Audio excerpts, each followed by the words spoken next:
salah, yang penting disampaikan. Tidak menyampaikan di situ, tidak menyampaikan ke pemerintah setempat. Kalau ada kegiatan begini, bagusnya satu hari sebelum tanyakan. Biar saya tanya masyarakat bahwa nanti ada begini supaya tidak ada ulah. Santai di rumah, Ya. telepon lagi. Artinya di sini saya tidak ada ambil. Dia nunggu Kak. Tapi sebagai pemerintah saya tengah-tengah. Jadi bagusnya kita tanya Kak. Terus satu harinya saya tanya lagi semua orang-orang tetangga-tetangga saya yang berdampak langsung bahwa mau ada lagi. Jadi kalau ada nih bilang saya sudah melapor sama pemerintah setempat. Jadi kalau begini kan di mana melapor tidak ada. Tidak ada. Begitu mungkin begitu. Ya, tetangga. Tapi pertama kami sampaikan. Nah, begitu. Kan sama. Mereka. Kita sampaikan ke masyarakat. Saya nanti sampaikan kepada tokoh-tokoh ini bahwa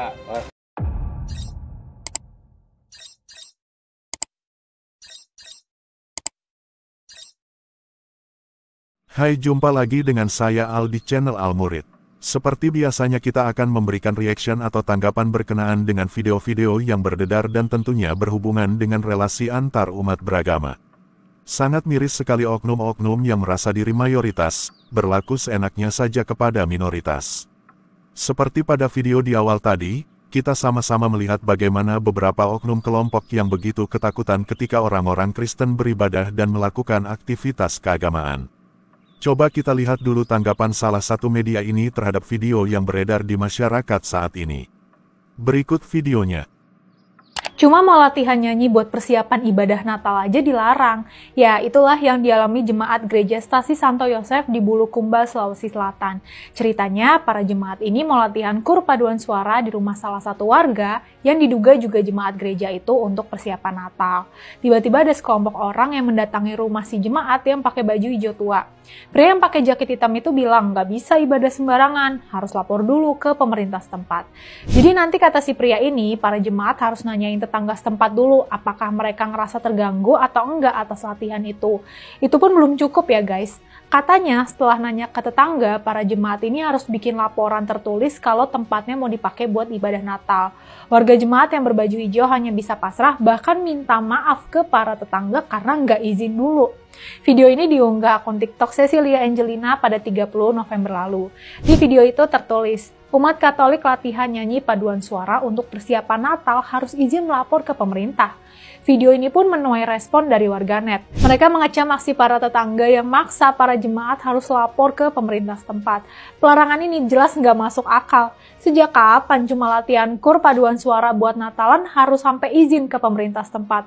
Ingat ya, sesuai SKB 2 Menteri Bab 1 Pasal 3 yang wajib pakai izin itu kalau mau mendirikan rumah ibadah. Jadi kalau cuma latihan kur aja yang nggak usah pakai izin segala lah. Orang-orang yang melarang ini harus segera ditindak tegas. Yuk, tolak intoleransi dan gaungkan terus toleransi. Benar, aturan untuk melakukan latihan persiapan Natal atau izin untuk latihan koor itu tidak ada. Orang kan hanya latihan bukan mendirikan rumah ibadah yang perlu izin. Katanya rahmatan lil alamin, agamamu agamamu, agamaku agamaku. Tapi kalau umat agamaku mau latihan koor aja, kok umat agamamu malah gangguin agamaku. Padahal tiap hari orang-orang di agamaku dengerin pembesar suaramu, kami biasa aja. Walaupun tentunya mungkin ada beberapa orang merasa terganggu karena volume suaranya tidak sesuai aturan yang sudah ditetapkan. Nanti orang bicara seperti ini bilang Islamofobia. Padahal umatmu sendiri yang buat diri sendiri jadi dipandang buruk bukan hanya orang-orangnya tetapi juga sampai pada ajaran agamanya dipandang agama yang intoleran.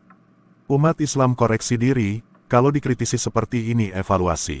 Karena orang dewasa harusnya kalau dikritisi, pasti evaluasi. Tidak perlu terpancing emosi. Kita lanjutkan. Sepak bola Indonesia lagi naik daun. Sampai satu persatu pemain dikipuin. Apakah ini termasuk buang waktu sia-sia? Syukran jazakallah khairan. Orang yang suka nonton bola itu fulusnya nambah nggak coba? Nonton bola juga keluar fulus. Kalau bicara termasuk membuang-buang waktu, kayaknya nggak perlu ditanya. Karena memang waktunya dia buang. Kecuali Alhamdulillah Ustaz, sejak anak nonton bola, sholat malam anak itu jadi 11 rakaat. Alhamdulillah, Masya Allah. Berarti kan ada motivasi dia. Atau dia anak sejak nonton bola, Alhamdulillah kolesterol anak turun Ustaz.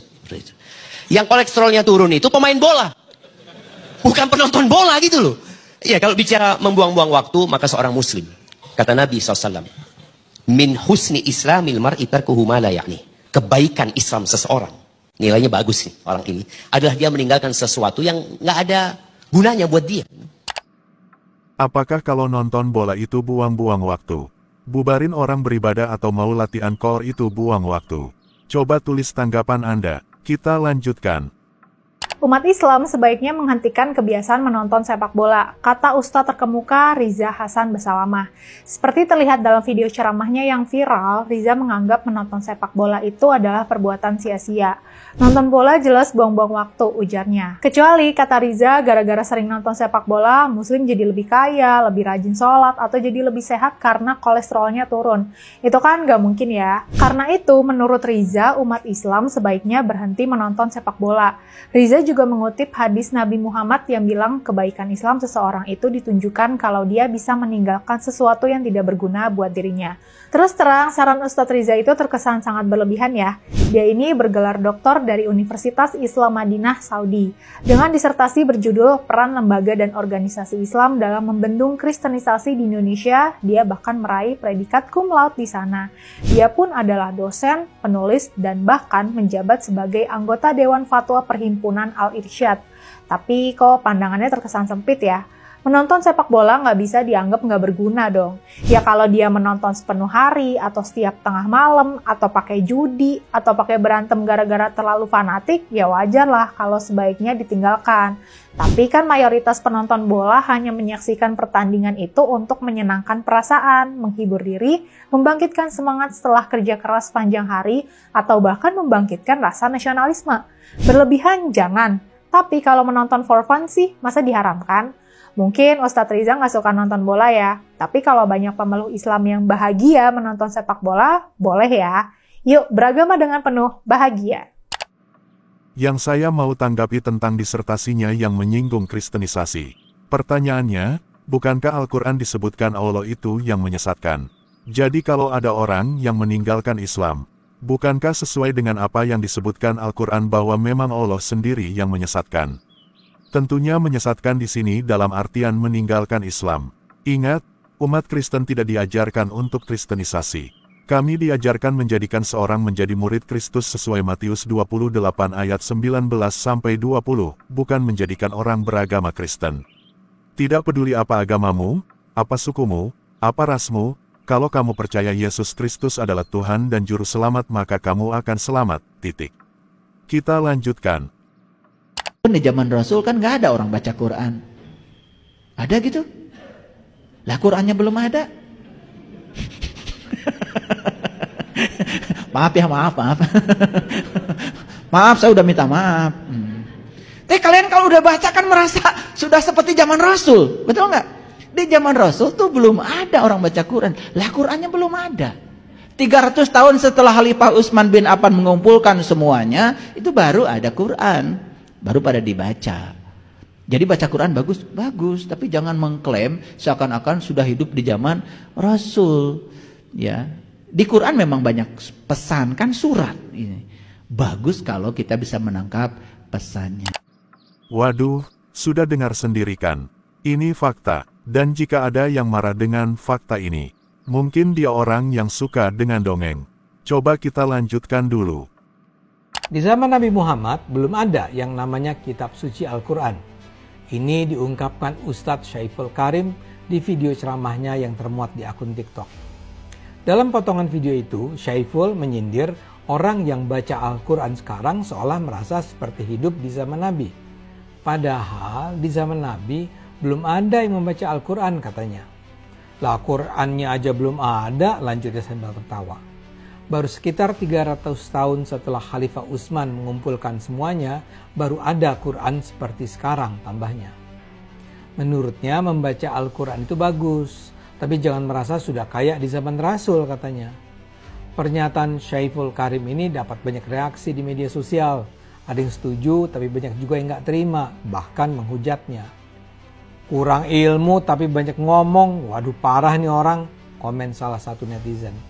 Orang koplak aku ustadz, komen netizen yang lain. Sesat dan menyesatkan kau, komen lainnya. Padahal Syaiful Karim itu adalah dosen di jurusan Fisika Universitas Pendidikan Indonesia Bandung. Konten ceramahnya mudah ditemukan di media sosial. Dia juga menulis sejumlah buku yang umumnya bertemakan spiritualitas. Sekarang pertanyaannya adalah, apa benar Al-Quran belum ada pada masa Nabi masih hidup? Penting diingat, Al-Quran bukanlah kitab langsung jadi yang turun dari langit. Ayat-ayat Al-Quran diwahyukan secara berangsur-angsur kepada Nabi Muhammad selama lebih dari 22 tahun. Selama rentang waktu yang panjang itu, sejumlah sahabat terpilih diminta untuk mencatat ayat-ayat Al-Quran yang diwahyukan kepada Nabi. Mediumnya bukan di atas kertas atau diketik seperti zaman kita sekarang. Pada masa itu, ayat-ayat Al-Quran dicatat di pelepah kurma, tulang, kulit, dan medium lainnya. Setelah Nabi meninggal dan beberapa sahabat penghafal ayat Quran meninggal, mulai muncul inisiatif untuk mengumpulkan ayat-ayat Al-Quran yang tersebar ke dalam sebuah kitab Al-Quran. Dimulai di masa penerus Nabi pertama, yaitu sahabat Abu Bakar. Pada masa penerus Nabi ketiga, yaitu Utsman bin Affan, inisiatif itu baru benar-benar direalisasikan dan dibentuklah tim khusus. Ini bukan pekerjaan gampang karena di berbagai daerah tersebar beberapa versi Al-Quran. Utsman bahkan harus menghancurkan sejumlah versi yang menurutnya tidak sahih. Hasil kerja tim khusus itu adalah Mushaf Utsmani yang beredar saat ini. Kalau disimak, ceramah Syaiful ini adalah sindiran kepada kelompok yang merasa paling paham Al-Quran dan paling islami. Mereka merasa kalau cara beragama mereka udah sama kayak di zaman Nabi. Padahal Al-Quran itu sendiri terus mengalami modifikasi dari waktu ke waktu. Jadi nggak adalah cara beragama yang bisa dianggap paling benar. Yuk beragama pakai akal sehat.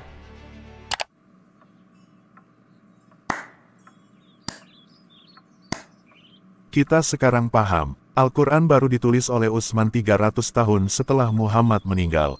Al-Quran mengalami modifikasi. Al-Quran yang sekarang disusun oleh Utsman.